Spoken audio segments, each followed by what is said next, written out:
Bonjour à tous. Le plan extérieur, intérieur pour se débarrasser de Zelensky dévoilé. Les créatures sont créées par l'État profond, par l'OTAN, et puis les créateurs détruisent les créatures quand elles deviennent gênantes ou quand elles ne sont plus utiles, ce qui est le cas aujourd'hui. Accord extérieur germano-allemand révélé par la presse allemande, très sérieuse, Das Bild, et en intérieur, en interne de l'Ukraine, des critiques de plus en plus virulentes, violentes et des mesures concrètes prises par Zelensky lui-même qui démontrent qu'il craint pour sa vie. Nous allons voir tout cela maintenant. Peu de temps perdu, que de vie encore perdue maintenant. Parce que vous allez voir, je vais donner des chiffres sur la boucherie de la conscription ukrainienne. Et puis une chance pour la paix qui est perdue. Et puis nous avons dépensé et nous continuons d'envoyer tellement de milliards et d'armes moins maintenant, mais il faut le dire, mais de milliards, ce qui est une aberration et un crime. Nous allons voir tout cela, on nous a insultés pour le dire depuis plus de 18 mois, voilà, bon. Écoutez, n'hésitez pas à partager cette vidéo, il y a un espoir de paix. Il y a un espoir de paix clairement et il faut informer aussi les Français sur comment ça fonctionne cet état profond. Et cette vidéo le décrypte bien, vous allez voir cela. Partagez-la si vous voulez bien, donnez-lui de la force en vous abonnant ou réabonnant à cette chaîne YouTube. Il suffit de cliquer sur s'abonner pour ce faire. Profitez-en pour appuyer sur la petite cloche à côté, comme ça vous êtes notifié dès qu'il y a une nouvelle vidéo. S'abonner à la chaîne, c'est gratuit, c'est un clic et ça permet, grâce aux algorithmes de YouTube, que les vidéos soient mieux connues et recommandées automatiquement par YouTube à de nouvelles personnes. Donc, grand merci à vous. Vous le savez, nous avons cette pétition nationale à signer et relayer en lien sous la vidéo en description contre le nouveau traité européen et pour le Frexit. Allez voir tout ça, j'ai fait une vidéo récente et lisez la pétition. N'hésitez pas à la signer, à la partager partout, c'est important.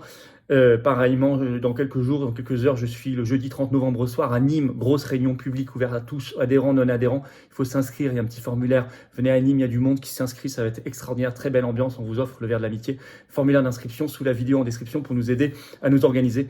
Et le jeudi 7 décembre, rendez-vous Paris, 10h, place Pierre-Larocque, sous les fenêtres du ministre de la Santé. Il y aura Myriam Palomba, il y aura Marie Doyer, il y aura beaucoup d'intervenants sur les effets secondaires. Et on va interpeller le ministre Rousseau qui sera là, en face, pour lui demander ce qu'il voulait dire par « il n'y a pas d'effet secondaire ». Bref, vous avez tout noté, on y va. Le plan pour se débarrasser de Zelensky dévoilé.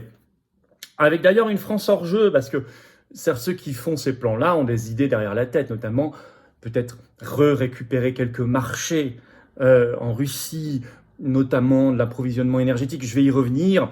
Et puis, il y a des choses, des signaux en interne de l'Ukraine. Alors, bien sûr, leur attention est pour le moment tournée vers le Moyen-Orient. On a bien compris.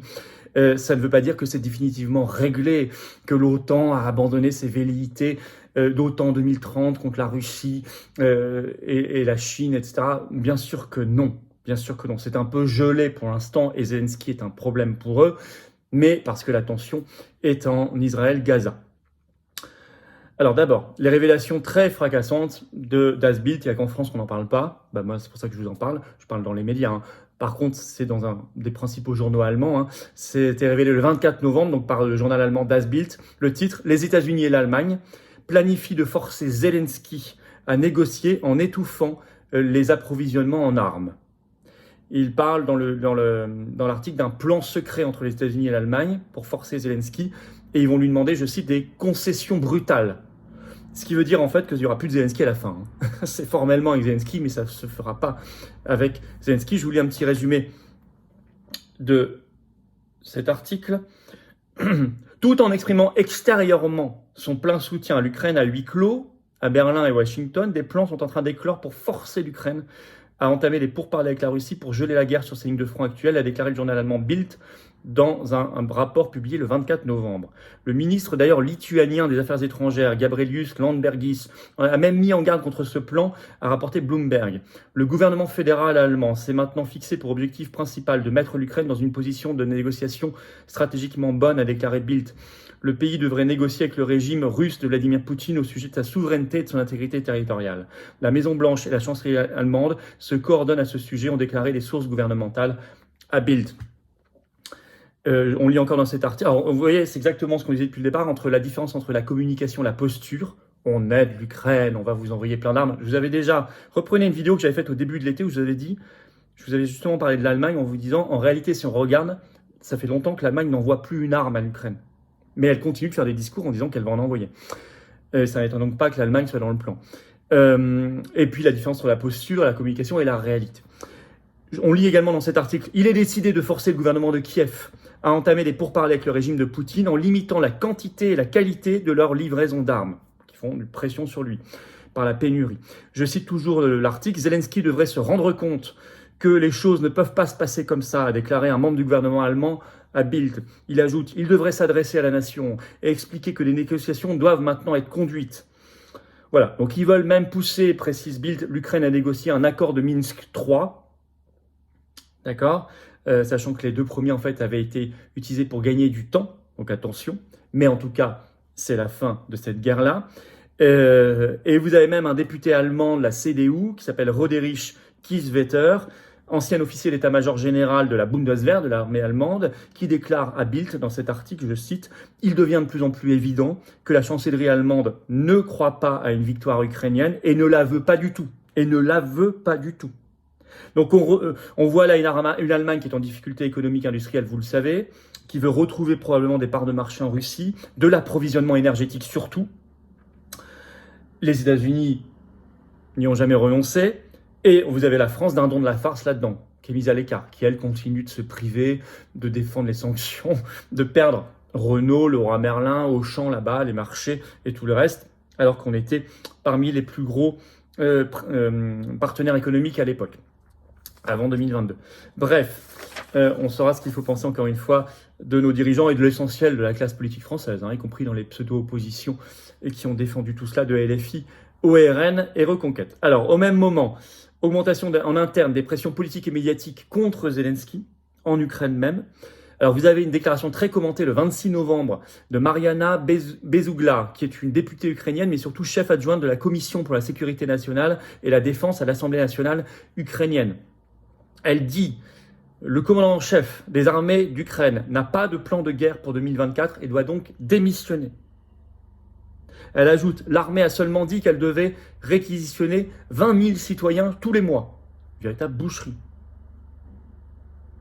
Et elle ajoute, ce problème s'est accentué depuis l'été. Je vais vous lire une autre de ses déclarations. Maintenant, la situation est telle que si les dirigeants militaires ne peuvent présenter aucune idée pour 2024, aucun plan, et que toutes leurs propositions de mobilisation se résument au fait qu'il faut plus de personnes sans la moindre proposition de changement au système des forces armées ukrainiennes, alors ces dirigeants doivent partir, écrit la députée. 20 000 Ukrainiens réquisitionnés tous les mois, avec, elle décrit, je ne vous ai pas tout lu dans sa déclaration, mais elle décrit ces scènes où on voit des forces armées ukrainiennes qui vont chasser des hommes ukrainiens dans les rues pour les emmener de force au front. Donc, si vous voulez, c'est une attaque directe contre Zelensky. Direct. C'est totalement nouveau. Mais ça vient aussi des médias ukrainiens maintenant, conjointement. Ça a d'ailleurs été rapporté par Courrier International le 26 novembre. En fait, c'est la tribune d'une journaliste ukrainienne dans The Spectator le 18 novembre. Elle s'appelle Svitlana Morenets. Le titre « Zelensky doit être honnête sur l'état de la guerre ». Il doit être honnête. Elle dit, et elle est sans concession, je vais vous lire un extrait. « La lumière l'emportera toujours sur les ténèbres, aime à dire Zelensky, écrit-elle. Mais aujourd'hui, la contre-offensive est presque terminée après avoir réalisé très peu de gains. Alors que le soutien occidental diminue, Kiev doit être honnête sur l'évolution de la guerre et ce qu'il faudra faire pour inverser la tendance. Après Zelensky, la personnalité la plus populaire en Ukraine est Valery Zaluzny, commandant en chef de l'armée, et son message est très différent. Les combats sont dans une impasse, a-t-il déclaré à The Economist. Une belle percée n'est pas imminente et l'Ukraine devrait se préparer à une longue guerre de tranchées qui nécessitera d'énormes ressources pour réaliser de petits gains. Donc elle aussi, elle dénonce les conscriptions. Elle ajoute, les attentes se sont transformées en désillusions. Elle ajoute toujours, l'optimisme est une chose, mais le refus pavlovien d'affronter les dures réalités en est une autre. Et enfin, elle écrit, 200 Ukrainiens sont surpris chaque semaine à tenter de quitter illégalement le pays, craignant la conscription généralisée. Juste, eux sont récupérés, mais combien quittent vraiment le pays? Là, quand même, ça sent le roussi pour lui, pour Zelensky. On voit bien que ça se déchaîne. Conjointement, extérieur, plan pour s'en débarrasser de fait, intérieur, critique politico-médiatique croissante. Et lui-même semble craindre pour sa vie. Et là, c'est sorti par l'agence belge, Belga. En France, pareil, blackout. Omerta, censure, on ne vous en parle pas. L'agence Belga, le 25 novembre, le titre « Zelensky démet de leurs fonctions plusieurs officiers supérieurs de sa garde nationale ukrainienne » par un décret qu'il a pris le 24 novembre. Alors, il a notamment dégagé le premier chef adjoint de la garde nationale, mais également 2 lieutenants généraux, 2 généraux de division. Déjà, il y a quelques mois, il avait limogé le chef de la garde nationale et écrit l'agence Belga, les raisons de ce remaniement ne sont pas claires. Moi, je pense qu'il sait que maintenant, il est en danger physique. Et je suis pas sûr que ça vienne des Russes, pour être tout à fait clair. Je pense que les Russes n'y auraient pas beaucoup intérêt maintenant, vu l'état d'affaiblissement de Zelensky. Voilà où on en est. Je vais vous dire, Zelensky, c'est déjà le passé. Mais alors, si vous avez suivi mes vidéos mois après mois, on a fait le schéma de tout cela. Le dessin, le chemin, on l'a dessiné. Les gens à l'époque, il y a quelques mois, m'écrivaient, certains dans les commentaires m'écrivaient, vous avez le droit, hein, c'est intéressant pour moi, ça permet de réfléchir, mais certains écrivaient, mais non, regardez, il est très aidé par les États-Unis, l'Allemagne, la France, la Pologne, machin. Bon, la Pologne, il y a plusieurs mois qu'elle a dit qu'elle arrêtait tout, l'Allemagne, je vous ai démontré, bon, je vous donne les infos. Non, toujours, ne regardez pas que la communication qui sort dans les articles de presse. Prenez de la distance et de la hauteur. Allez chercher la vraie info. Et donc, ce que je vous décris là, on l'a vu. La créature est tuée par le créateur, comme toujours. Ils font toujours ça, l'état profond. La France est hors jeu, ça c'est beaucoup plus grave. Parce que si on veut servir la paix, la vraie, attention au piège de Minsk 3, mais cette fois la France n'y serait même plus associée, contrairement à Minsk 1 et 2. Et puis si on veut défendre notre place, retrouver des places, retrouver un approvisionnement énergétique, mettre fin aux sanctions avec la Russie, et une relation, il ne faut pas se faire doubler et être les dindons de la farce, les derniers à être en guerre contre la Russie. Bon. Et ça suppose d'avoir des dirigeants qui ne soient pas des traîtres. Quand je parle de destitution de Macron, quand je parle de retrouver notre souveraineté nationale, ça n'est pas pour rien. Et l'esprit de probité. Bon. N'hésitez pas à partager cette vidéo, elle est importante. À lui donner de la force en vous abonnant à cette chaîne YouTube. Vous cliquez sur s'abonner, un petit clic, c'est gratuit. En dessous, c'est fait ou réabonnez-vous. Peut-être que YouTube vous a désabonné par mégarde, vérifiez. Et puis vous vous abonnez, les vidéos circulent mieux en étant abonné plutôt que pas abonné à la chaîne. Je vous en remercie du fond du cœur. Je vous attends, patriotes. Le combat pour la paix, il est là, pour nos libertés, pour notre souveraineté, contre l'oligarchie, dans la résistance, sans les copains, les réseaux, du système, des médias, de la banque et de la finance, c'est les patriotes. Largement le plus grand mouvement souverainiste de France et défense de la paix et des libertés dans notre pays, présent en Outre-mer, en métropole, à l'étranger. On est organisé. Soyez là. Adhérez, reprenez votre adhésion annuelle, ça n'est plus à jour. Vous êtes les bienvenus dans une grande famille. Vous serez mis comme adhérent ou réadhérent en relation avec des gens qui ont les mêmes convictions, les mêmes envies que vous près de chez vous. Ça fait du bien. On n'est pas dans la solitude, on est dans l'action commune. On déplace ensemble des montagnes. Adhérez, réadhérez aux Patriotes, c'est le premier lien sous la vidéo en description. Ce lien est également en commentaire épinglé, une petite fiche maintenant sur l'écran. Dans quelques secondes, un lien sur l'écran également apparaîtra. Je vous attends. Ne remettez pas à demain, je vous attends maintenant. Vous pouvez faire un don de soutien au mouvement pour nous aider à faire plus d'actions concrètes parce qu'on ne peut pas sinon. On ne peut pas, tout simplement. Et avec, on peut faire un don au mouvement. C'est le deuxième lien sous la vidéo en description. Dons, adhésion, réadhésion sont défiscalisés aux 2/3 de vos impôts. Baisse concrète de vos impôts. Vous mettez 1000, ça enlève presque 700 € d'impôts.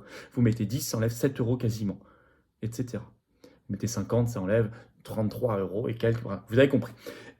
Par ailleurs, le 30 novembre au soir, je suis à Nîmes. Inscription sous la vidéo en description, en réunion publique. Inscrivez-vous, il y a du monde qui s'inscrit. Il reste quelques places. Allez-y, ça va être extraordinaire. Et jeudi 7 décembre, 10h, place Pierre-Laroque, Paris, sous les fenêtres du ministère de la Santé. Grosse manif, effet secondaire. Venez, tout ça est ouvert à tout le monde, adhérents, non-adhérents, tout le monde. Bravo donateurs, réadhérents, bienvenue aux nouveaux adhérents patriotes et vive la France.